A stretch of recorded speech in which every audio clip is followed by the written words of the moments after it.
कि जनता का आदेश अब सबके सामने है और जिस सीट की चर्चा बार बार की जा रही थी उन सीटों में बड़े चेहरों को हार का मुंह देखना पड़ा है और जिस वजह से जीत बड़ी हो जाती है झारखंड मुक्ति मोर्चा के लिए, इंडी गठबंधन के लिए, उनमें दो चेहरों की चर्चा बार बार होगी, हर बार होगी। और विधानसभा चुनाव 2024 की जब भी चर्चा होगी तो हेमंत सोरेन और कल्पना सोरेन की जोड़ी ने जीत का सेहरा जो है इंडी गठबंधन के माथे पर चढ़ाया है, इसकी भी चर्चा बार बार की जाएगी। इस वक्त 54 सीटों पर इंडी गठबंधन जो है वो जीत दर्ज कर चुका है और इस वक्त 57 सीटों की बात जिसकी हम चर्चा कर रहे हैं कि 57 सीटें जो है इंडी गठबंधन के पास जाती हुई, यानी कि परफॉर्मेंस जो है, स्ट्राइक रेट जो है वो पिछले चुनाव से इस बार ज्यादा बेहतर और दमदार नजर आता है। बड़ी खबर के लिए रुख कर लेते हैं सहयोगी संतोष का। और इस वक्त की बड़ी खबर आपकी टेलीविजन स्क्रीन पर बहुत बड़ी खबर आ रही है। 71 सीटों पर रिजल्ट घोषित हो चुके हैं। 54 पर इस समय जेएमएम जीत चुकी है, 57 पर वो लीड ले रही है। और बीजेपी की अगर बात करें तो बीजेपी 18 पर जीत चुकी है। ऐसे में बीजेपी की जो इस समय सीटें हैं यानी कि 23 पर वो लीड पर चल रही थी, जिसमें से 18 वो जीत चुकी है। और जेएमएम की बात करें 57 पर वो लीड लेकर चल रही थी, जिसमें से 54 उसके खातों में आ चुकी है। 10 सीटों पर अभी भी परिणाम आने बाकी है।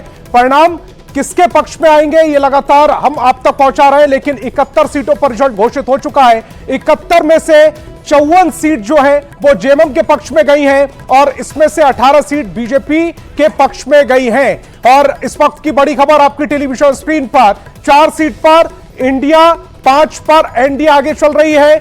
झारखंड में इंडिया की बम्पर जीत हुई है, 57 पर कुल मिलाकर आगे चल रही है वो। 71 सीटों के जो परिणाम है वो घोषित हो चुके हैं। 53 सीट पर इंडिया की जीत पक्की हो गई है, जीत की मोहर भी लग गई है और मिठाइयां भी बांटी जा रही हैं। और ज्यादा जानकारी के लिए मैं अपनी सहयोगी विभा का रुख करूंगा।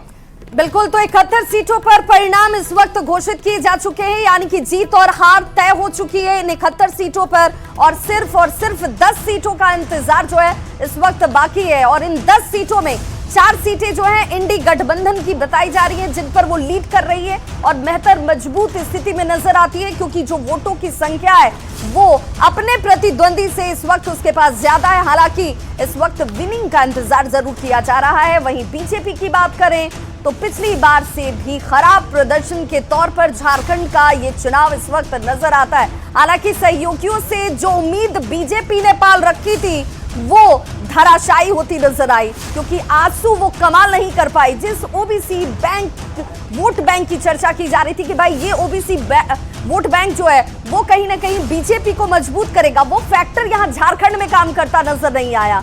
सीधे तौर पर यह भी कि जमशेदपुर पूर्वी विधानसभा क्षेत्र की भी बात होगी, जहां पर बीजेपी की तरफ से अगर बात करें तो बीजेपी ने यह साफ कर दिया कि उनकी तरफ से पूर्णिमा दास को जब चुनावी मैदान में उतारा गया तो ये मानकर चला गया कि यहाँ इस सीट पर रघुवर दास का जो इंपैक्ट है वो रघुवर दास का इंपैक्ट इस सीट पर पूर्णिमा दास के लिए काम करता दिखेगा।